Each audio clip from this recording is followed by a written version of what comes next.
Back to our channel mom and pumpkins. Thumbnail చూసారు కదా, ఈ వీడియో ఏంటో అర్థమైపోయి ఉంటుంది. ఆల్మోస్ట్ 1.5 year తర్వాత చెల్లి ఇండియాకి వస్తుంది. చెప్పిన టైం కన్నా ముందే వచ్చేసింది. అమ్మకు తెలియకుండా వచ్చి సర్ప్రైజ్ ఇచ్చింది. అమ్మ ఫుల్ షాక్ అండ్ సర్ప్రైజ్ రెండు ఒకేసారి అయ్యాయి.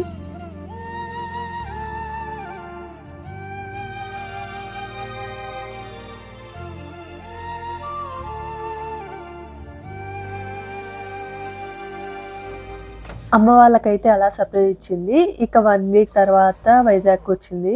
మా ఫ్యామిలీ వైజాగ్ కి వచ్చి కూడా 1.5 year దాటిపోయింది. ఫైనల్ గా ఇలా అందరం కలిసాము. ఇప్పుడు టైం అయితే 11:45 అయిందండి నైట్. ట్రైన్ ఆ టైంకి వచ్చింది. మా హస్బెండ్ వెళ్ళి రిసీవ్ చేసుకొని వచ్చారు. పిల్లలు నిద్రపోతున్నారు కదా అని నేను ఇంట్లోనే ఉండిపోయాను. ఇంకా లిఫ్ట్ లో అన్నా వెళ్దామని కిందకి వెళ్ళాను. పిల్లలు 6కే లేచి పిన్ వస్తుంది వెయిట్ చేస్తున్నారు.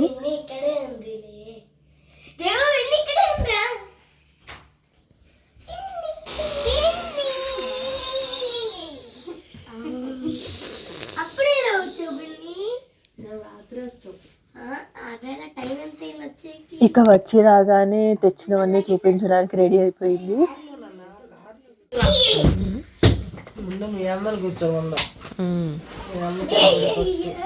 ఎందుకు సర్ప్రైజ్ మా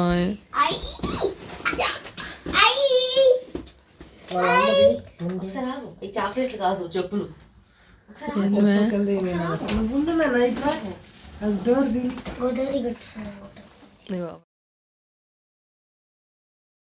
బ్యాగ్ పూర్తిగా కూడా ఓపెన్ చేయట్లేదు. అగరబత్తిలాగా పిల్లల చాక్లెట్స్ ఉంటాయి, వాటి కోసం వచ్చిన తిప్పలు అనమాట ఇవన్నీ. మా అమ్మ ఏమో నాకేదో సర్ప్రైజ్ అంటుంది. నేను కూడా వెయిట్ చేస్తున్నాను చూడ్డానికి. నాకు కూడా కొద్దిగా డౌట్ గా ఉందండి. ఎందుకంటే ప్యాక్ చేసేటప్పుడు నేను నీకు అమ్మకి ఏం తేవట్లేదు, మళ్ళీ ఏం తేలేదు నాకు అనకండి, నిజంగానే మీకేం తేవట్లేదు అని 2-3 సార్లు అనిందనమాట. ఇంకా డౌట్ ఎక్కువ అవుతుంది కదా ఏదో తెస్తుంది అని. బట్ ఇదైతే అన్ఎక్స్పెక్టెడ్ అండి. అదేదో మీరే చూసేయండి వీడియోలో.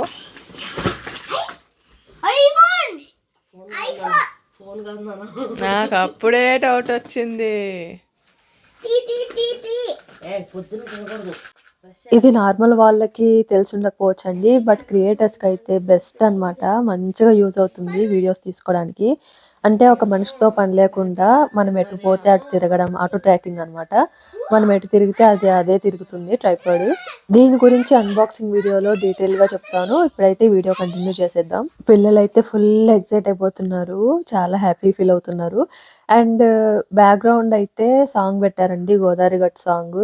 మళ్ళీ కాపీరైట్ ఎక్కడ పడుతుందా అని బ్యాక్గ్రౌండ్ నాయిస్ కట్ చేశాను, బ్యాక్గ్రౌండ్ వాయిస్ కట్ చేశాను. బట్ అల్లరి చేశారు, కేకలు ఫుల్ గా.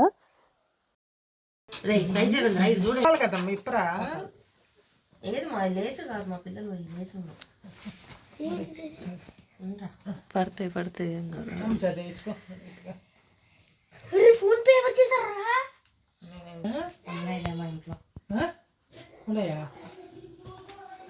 చెప్పు. టైట్ ఉందా? అరే టైట్ ఉందా చెప్పరా.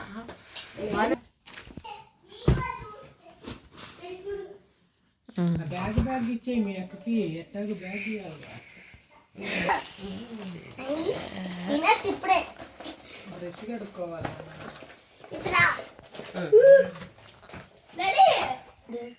ఇదే డాడీ. ఉండరా నీవేలే. అరే అవన్నీ మీకే, మీ ఇద్దరికి దాచి పెట్టుకొని ముందు 2 వేసుకుంటా. నైట్ ఈ రోజు నైట్ వస్తాడు. ఒకటి ఇద్దరికి ఒకటేనా? రబ్బర్ బ్యాండ్ వేసేయమ్మ వీటికి. పెట్టుకున్నా కీ చైన్స్ చాలా మంది పెట్టుకుంటారు స్కూల్లో. చిన్నవి పెట్టుకుంటారు, అంత పెద్దవి పెట్టుకోరు.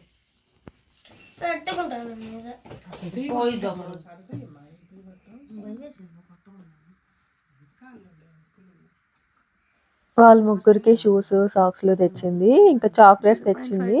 చాక్లెట్స్ అందరికి పంచాలన్నమాట. వైజాగ్ లో కలవాల్సిన వాళ్ళు ఉన్నారు. ఇంకా వైజాగ్ నుంచి డైరెక్ట్ గా హైదరాబాద్కి వెళ్ళిద్ది అనమాట. అక్కడ ఇవ్వాల్సిన వాళ్ళు ఉన్నారు. వాళ్ళందరికీ కలిపి తెచ్చింది. నాకు కొన్నే తెచ్చిందండి, మా అమ్మ తేనివ్వలేదు. ఎందుకంటే నాకు సైనస్ ఉంది కదా, చాక్లెట్స్ తింటే హెడ్ ఏక్, కోల్డ్ వెంటనే చేసేసిద్ది. సో ఇంటికి వచ్చినప్పుడు తీసుకెళ్ళిద్దిలే వింటర్ లో ఎందుకు అని చెప్పి తేనిలేదు. చాక్లెట్స్ చూస్తే ఆగనన్నమాట, తినేస్తూనే ఉంటాను. అలా ఒకసారి సఫర్ అయ్యాను ఆల్రెడీ.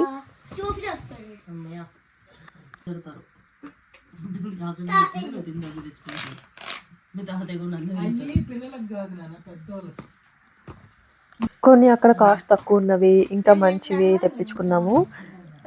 యుఎస్లో కత్తులు బాగుంటాయి అంటారు, బాగుంటాయి, ఎన్ని రోజులైనా పాడవవు అంటారు. సో అవి తెప్పించుకున్నాను. ఇంకా మాయిశ్చరైజర్ ఆఫర్లో ఉంది, సో అది కూడా తెచ్చింది. సిరావి చాలా బాగుంటుంది. నాకు నైఫ్స్ అయితే చాలా హెల్ప్ అవుతున్నాయి, బాగున్నాయి.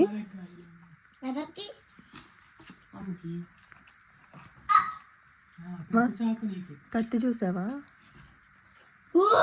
కట్ చేసి చూసావా? ఇంకా క్రీమ్స్ పర్ఫ్యూమ్స్ తెచ్చింది. ఇంకా ఫ్రెండ్స్కి ఇవ్వడానికి కూడా అన్ని కలిపి, ఇక్కడ నుంచి డైరెక్ట్గా వెళ్తుంది కదా హైదరాబాద్కి, అన్ని కలిపి తెచ్చింది.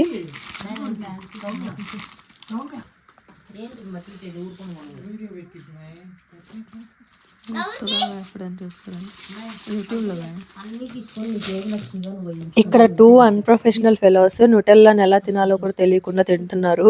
అంటే ఒక్కసారి డిప్ చేసి స్టిక్ మొత్తం తినేస్తున్నారు, క్రీమ్ వేస్ట్ చేసేస్తున్నారు. క్రీమ్ మిగలకూడదు అసలు, రెండు ఒకేసారి అయిపోవాలి. ఎంతైనా న్యూటెల్లా తినడం ఒక ఆర్ట్ కదా. చూస్తున్నారు కదా, యుఎస్ నుంచి తెచ్చిన ప్రోడక్ట్స్ అయితే ఇవన్నమాట.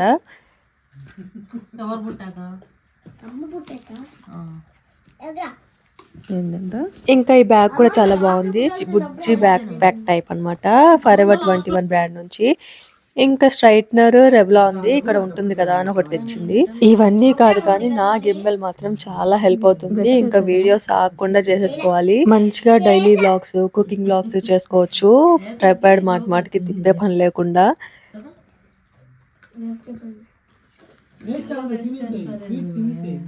మొత్తం ఎక్కువ తినాలి.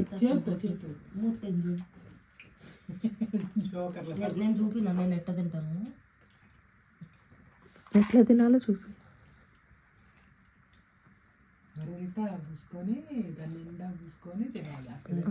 అట్లా తినాలి.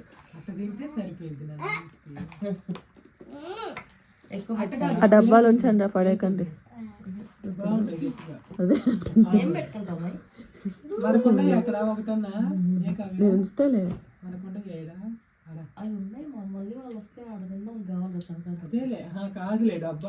డబ్బాలు ఉంచుకొని కాదు, ఉంచుకొని ప్రతిసారి క్లీన్ చేసినప్పుడల్లా కొన్ని పడేయాలి. ముందు ఆ డబ్బాలోని ప్రోడక్ట్ కంటే డబ్బాలు పిచ్చి మీలో ఎవరికైనా ఉందా? మాలాగా కొంచెం గట్టిగా ఉంటే చాలు డబ్బా, అది ఏదైనా పడేయాలనిపించదు. మీరు కూడా రిలేట్ అయి ఉంటే కమెంట్ చేయండి.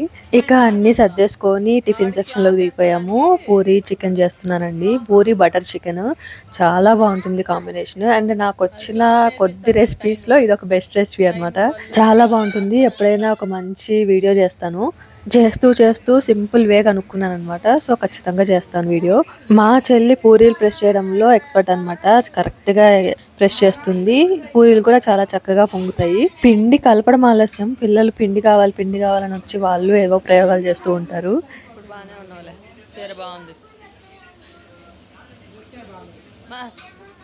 మా అమ్మ పూరీలు ఫ్రై చేయడంలో ఎక్స్పర్ట్ అనమాట, నేను చికెన్ కర్రీ చేయడంలో ఎక్స్పర్ట్. ఇలా ఎక్స్పర్ట్స్ అందరు కలిసి పూరీ కర్రీ చేస్తున్నాము. ఎప్పుడు వీడియో తీద్దామన్నా చీర బాగాలేదు అని అంటది మా అమ్మ. ఈరోజు కొంచెం నీట్గా ఉంది అని చెప్పి తీనిచ్చింది వీడియో. ఇక మన బటర్ చికెన్ ఫైనల్ స్టేజ్లో ఉంది, కంప్లీట్ అయిపోయింది ఆల్మోస్ట్. మనం పొద్దున టైం వేస్ట్ చేసాం కదా, సో ఆల్మోస్ట్ 10:30 అయిపోయింది టైం. ఇక పూరీ కర్రీ చాలా బాగుందని సర్టిఫికేట్ అయితే ఇచ్చేసారు మా ఆయన. చూడ్డానికి కూడా చూడండి ఎంత బాగుందో, అచ్చం రెస్టారెంట్ స్టైల్లో లాగా వచ్చింది టేస్ట్ అయితే. అండ్ టైం కూడా లేట్ అయిపోయింది కదా, ఫుల్ ఆకలి మీద ఉన్నాము. ఇంకా అమ్మ నేను చెల్లి కూడా తినేసాము. సండే కలిసి వచ్చింది కాబట్టి నాన్ వెజ్ డే అయిపోయింది ఆ రోజంతా. బిర్యానీ మటన్ కర్రీ చేస్తున్నాను. మటన్ కర్రీ కూడా చాలా సింపుల్ వేలో చేస్తానండి, ఎక్కువ రిస్క్ తీసుకోకుండా. ఈ మటన్ పోత అంటారండి, చాలా టైం పట్టిద్ది ఉడకడానికి. కుక్కర్లో అయితేనే ఈజీగా ఉంటుంది, లేదంటే గ్యాస్ అంతా అయిపోతుంది తపాల్లో ఉడికేసరికి. ఏంటి తిప్పడానికి తిప్పలు పడుతుంది అనుకుంటున్నారా? సింగిల్ హ్యాండ్తో, ఒక హ్యాండ్తో వీడియో తీస్తూ సింగిల్ హ్యాండ్తో తిప్పుతున్నాను అనమాట, అందుకే అంత కష్టంగా తిప్పుతున్నాను. నేను బిర్యానీలో కూడా బ్రౌన్ ఆనియన్ స్పెషల్గా వేయకుండా ఈ ఆనియన్సే ఎక్కువగా వేసుకొని బ్రౌన్గా వేపుకుంటాను, సాల్ట్ వేయకుండా. అప్పుడే ఆ బ్రౌన్ ఆనియన్స్ టేస్ట్ వస్తుందన్నమాట. ఆనియన్స్‌కి కొద్దిగా గీలో వేగితే చాలా బావుంటాయండి ఉల్లిపాయలు.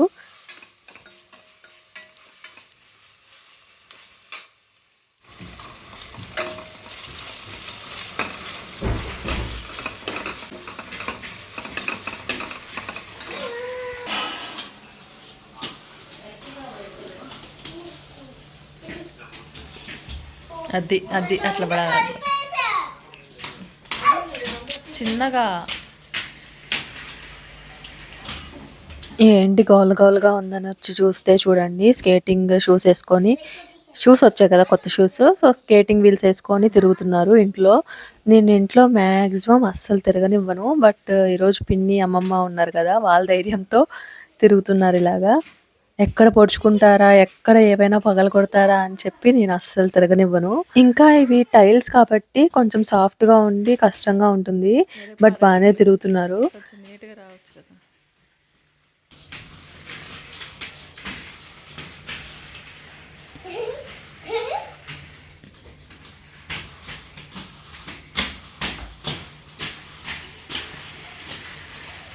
ఇక ఒక పక్క వంట కూడా అవుతుంది. బిర్యానీ రెడీ అయిపోతుంది. టమోటాలు ఉడికాక అల్లం వెల్లుల్లి పేస్ట్ వేసి ఆయిల్‌లో కొంచెం ఫ్రై చేసుకుంటే బావుంటుంది.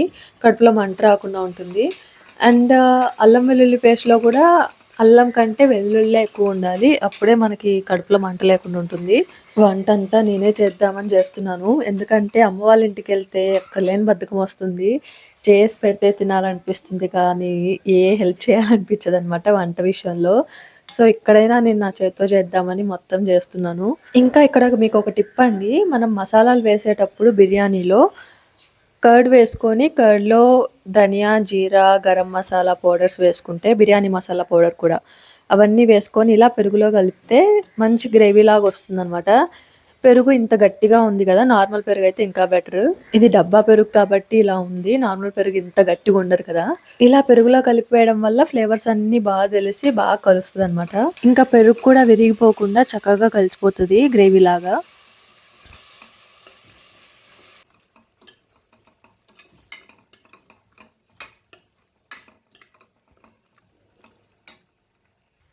ఇంకా మటన్ కర్రీ కూడా రెడీ అవుతుంది. లాస్ట్‌లో సాంబార్ కారం వేసి, కొద్దిగా కొత్తిమీర వేసి మూత పెట్టేస్తున్నాను. చాలా విజిల్స్ రావాలండి. 15-20 విజిల్స్ రావాలి ఆల్మోస్ట్. ఇంకా గరిటె పెట్టుకోవడానికి ఇలా ఒక ప్లేట్ పెట్టుకుంటే కొంచెం నీట్‌గా ఉంటుంది ప్లాట్‌ఫాము. కానీ ఇలా 2 ఒకేసారి ఉడికించేటప్పుడు ఏ విజిల్ ఏదో అర్థం కాదు. మనం దగ్గరే ఉండాలి. విజిల్ కౌంట్ కూడా మిస్ అవుతామనమాట.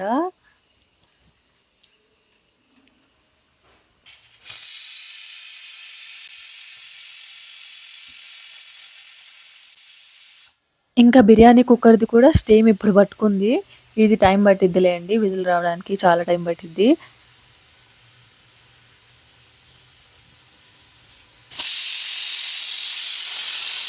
నా పనే బావుందండి. హాయిగా వంట చేస్తూ ఉన్నాను. మా అమ్మని ఏడిపిస్తున్నారు పిల్లలు ఇంకా గోల గోల చేస్తూ. పడుకుంటారులే అని నేను అనుకుంటే పడుకోనివ్వట్లేదు.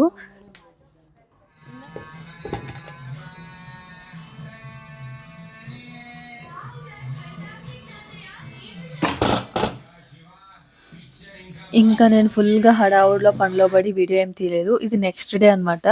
అన్నం, పప్పు, చికెన్ ఫ్రై చేశాను. ఇంకా మా డ్యాడీ గూడా వచ్చాడు. ఇలా అందరం కలిసి మళ్ళీ ఎప్పుడు కలుస్తామో, ఇలా ఎప్పుడు నవ్వుకుంటామో అని వీడియో తీసుకుంటున్నాను.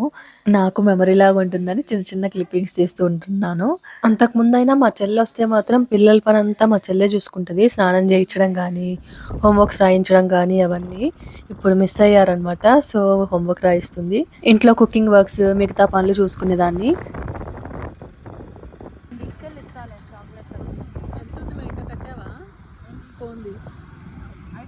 ఇంకా అన్నయ్య వాళ్ళైతే వచ్చారు. సరదాగా అలా భీమిలికి వెళ్దాము బీచ్‌కి అని చెప్పి వెళ్తున్నాము అందరం. చలి మామూలుగా ఉండదు. నార్మల్‌గానే ఎక్కువుంటది. ఇంకా బీచ్ సైడ్ ఇంకా ఎక్కువగుంది. ఈ యూట్యూబ్ పుణ్యమా అని ప్రతి చిన్న మూమెంట్‌ని వీడియో తీసుకుంటున్నాను. మంచి మెమోరీస్ అయిపోతున్నాయి. అంతకుముందు కూడా ఉండేది కానీ ఏముందిలే, ఎందుకులే అనిపిచ్చేది. ఇంకా మేమైతే పానీపూరి తినడానికొచ్చాము. ఫుల్ గాలుందండి ఆ రోజైతే మాత్రం. బీభత్సంగా గాలొస్తుంది. చలి పుడుతుంది ఒక పక్క, ఒక పక్క గాలి. ఇంకా ఎవరైనా కొత్తోళ్ళొస్తే అల్లరెక్కువైపోయిద్ది. ఇక రిటర్న్ అయిపోతున్నామనమాట. 2 బండ్లల్లో వెళ్తున్నాం గదా! నువ్వు ఫస్ట్, నేను ఫస్ట్ అనుకుంటూ గోల గోల చేస్తున్నారు. స్పీడ్, స్పీడ్, స్పీడ్ అని. రీసెంట్‌గా అయితే వోల్టేజ్ అప్ అండ్ డౌన్ అవుతుందండి అపార్ట్మెంట్‌లో. సడెన్‌గా కరెంట్ పోయి వచ్చిందనమాట. అప్పటినుంచి టీవీ పని చేయట్లేదు. కరెక్ట్ రీజన్ ఏంటో అర్థం గాక నేను చాలా టెన్షన్ పడ్డాను. పిల్లలేమైనా తగిలారా టీవీకి? దేన్నైనేసి కొట్టారా? లేదా నేనే ఏమైనా క్లీన్ చేసేటప్పుడు ఏదైనా వైర్ కదిలిచ్చానా? ఏమైనా అయిందా? అని టెన్షన్ పడ్డాను. ఎంత ట్రై చేసినా మాటలు వినిపిస్తున్నాయి గానీ డిస్‌ప్లే కనిపించట్లేదు. సో, ఇంకా వాళ్ళని పిలిపించి మాట్లాడితే బ్యాక్ లైట్స్ ఏవో పోయాయి. లోపల ఎల్ఈడీ స్ట్రిప్స్ అని చెప్పారు. లక్కీగా డిస్‌ప్లే ప్రాబ్లమ్ అయితే కాదు. ఇంకా వారంటీ కూడా అయిపోయింది. మాది టీవీ కొని ఆల్మోస్ట్ 4 ఇయర్స్ అయిపోయింది. 2020లో కొన్నాము. నేను సర్వీస్ వాళ్ళని పిలవడం కూడా ఆన్‌లైన్‌లో జస్ట్ డయల్ ఉంటుంది కదా! దాంట్లో చూసి పిలిచాననమాట. వాళ్ళేమో టీవీ తీసుకెళ్ళిపోయారు సడెన్‌గా వచ్చి. నాకు టెన్షనొచ్చింది. టీవీ తీసుకెళ్ళిపోయారు. అలా ఎలా ఊరుకున్నాను నేను. ఇప్పుడు వాళ్ళు తెస్తారా? లోపల ఏమైనా పార్ట్స్ పీక్కుంటే ప్రాబ్లమ్ అయితది కదా! అని వాళ్ళని డైరెక్ట్‌గా అడిగేశాను. మీరు చెక్ చేసుకోవచ్చు మేడం. మాకు మంచి రివ్యూస్ ఉన్నాయి అని అది ఇది అని వాళ్ళు ఫీల్ అయ్యారు. బట్ ఎవరి భయం వాళ్ళది కదా! నేను ఆన్‌లైన్‌లో చూసి పిలిపిస్తే మళ్ళీ ఏమైనా అయితే నన్నే తిడతారు. అందులోనూ టీవీ రిపేర్ అంటే 2, 3 వేలతో అవ్వదు కదా! ఎంతవుతదా అని టెన్షన్ పడ్డాను.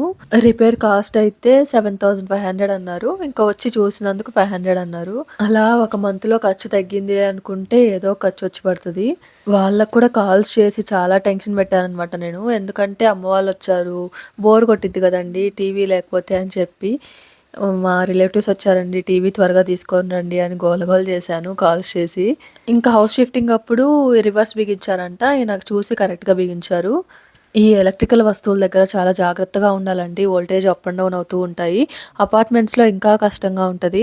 మా అపార్ట్మెంట్‌లోనే చాలామంది చాలా రిపేర్స్ వచ్చాయి. చాలా కాలిపోయాయి. మాది కూడా వాషింగ్ మిషన్, ఇప్పుడు టీవీ, ఒకసారి గ్రైండర్ కూడా పోయింది. స్విచెస్ మాత్రం ఎప్పటికప్పుడు ఆపుకుంటూ జాగ్రత్తగా ఉండండి. ఇక టీవీని కూడా ఎలా పడితే అలా హ్యాండిల్ చేస్తున్నాననమాట. వాళ్ళకి బాగా ఎక్స్‌పీరియన్స్ కదా! నాకేమో భయమేస్తుంది. గట్టిగా పట్టుకుంటే పగిలిపోయిద్దేమో డిస్‌ప్లే అని. అండ్ టీవీని షాప్‌కి తీసుకెళ్ళేటప్పుడు కూడా ఒక్కర్లే వచ్చారనమాట. అలాగే పట్టుకొని వెళ్ళిపోయాడు. ఎలా తీసుకెళ్తారు అంటే, "బండి మీదే తీసుకెళ్తాను మేడం" అని అన్నారు. భయమేసింది. అప్పటికి వర్షాలనమాట ఇక్కడ. ఫుల్‌గా వర్షాలు వైజాగ్‌లో. నాకైతే మైండ్ పని చేయలేదు. ఏం చేస్తారో వీళ్ళు అసలు అనిపించింది. వీళ్ళ షాప్ అయితే మద్దిలపాలెంలో అండి. మద్దిలపాలెం వరకు తీసుకెళ్తే మధ్యలో వర్షం పడితే ఏం చేయాలి? మధ్యలో ఏదైనా తగిలితే లేకపోతే దుమ్ము పడితే ఏం చేయాలి అని భయమేసింది. ఇంకా అవన్నీ వాళ్ళు చూసుకుంటారులే అని చెప్పి నేను వారంటీ కూడా అడిగాను పర్టిక్యులర్‌గా. వచ్చి తెచ్చి బిగిచ్చాక బానే పనిచేసి కొన్ని రోజులకి పోతే ఏం చేయాలని చెప్పి వారంటీ 6 మంత్స్ అన్నారు. వాళ్ళకో క్లారిటీ ఉంటుందండి. మనకే లేనిపోని భయాలు. మనకి కొత్త కదా ఇదంతా. ఇంకా నేను టెన్షన్ పడడమే కాకుండా వాళ్ళని కూడా పిచ్చెక్కించాననమాట. కాల్స్ చేసి భయపడుతూ నా భయాలతో. మొత్తానికి టీవీ అయితే రెడీ అయిపోయింది. ఇంకా అమ్మ వాళ్ళు న్యూ మూవీస్ చూడలేదు కదా! సో, 'లక్కీ భాస్కర్', 'అమరన్' ఇవన్నీ చూసాము. ఇక నెక్స్ట్ డే అయితే డ్యాడీ, నేను, చెల్లి కలిపి మాల్‌కి వెళ్ళాము సీఎంఆర్‌కి. ఆ విశేషాలన్నీ నెక్స్ట్ వ్లాగ్‌లో పోస్ట్ చేస్తాను. ఈ వీడియోని మాత్రం లైక్ చేయడం అస్సలు మర్చిపోకండి. ఇంకొక మంచి ఫ్యామిలీ వ్లాగ్‌లో కలుద్దాము. Until then thank you so much for watching. Bye bye.